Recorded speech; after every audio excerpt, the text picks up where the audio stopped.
This past Shabbos was Shabbat Chazon, because the Haftorah we read starts with the famous words, Chazon Yeshayahu, the vision of Yeshayahu. And in his vision, he offers a little bit of a grim picture. He tells of a future in which the Yidden go against God, in which they're sinning and doing a lot of bad stuff.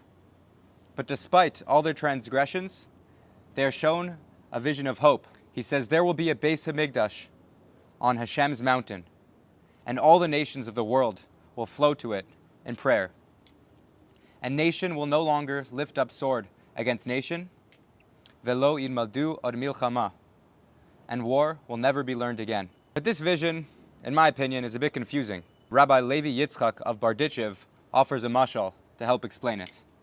He talks about a father who loves his son so much that he wants to make him a new pair of tzitzis. And he takes all the time, he sews it, he makes it nice, and he gives it to his son.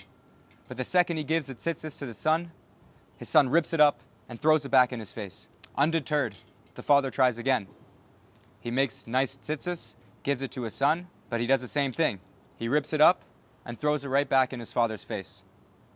So the father has a dilemma, because he loves his son, and he wants to make him this new pair of tzitzis. But every time he gives it to him, the son just rips it up. So the third time, what the father does is he sits down, he sews another nice pair of tzitzis, but instead of giving it to his son, he just shows it to him. He says, look right here. This is a brand new pair of tzitzis I made for you, but I'm not going to give it to you. You can only see it. And if you want it, you have to behave and act accordingly. This is exactly like Mashiach.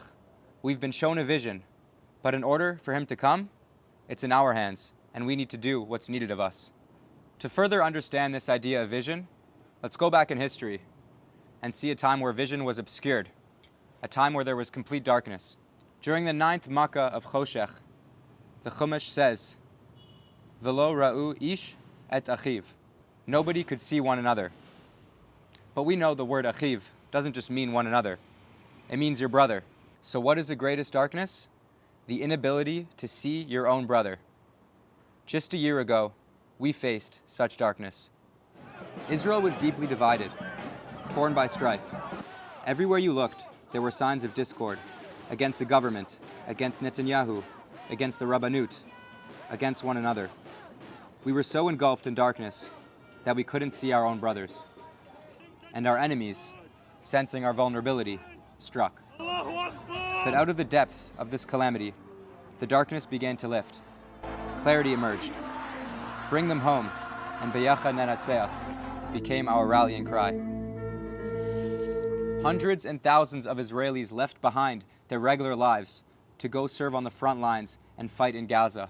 Homes turned into soup kitchens, barbecues for soldiers ran non-stop. Psychologists literally came out of retirement in order to plan new curriculums for children who have been displaced from the north, and hotels opened up their rooms and offered them hospitality. Even here in Chutz La'aretz, we felt this unity. We launched massive campaigns to get tefillin and tzitzis for soldiers. We raised hundreds and millions of dollars worth of supplies and gear for Am Yisrael. The pace of Torah grew rapidly.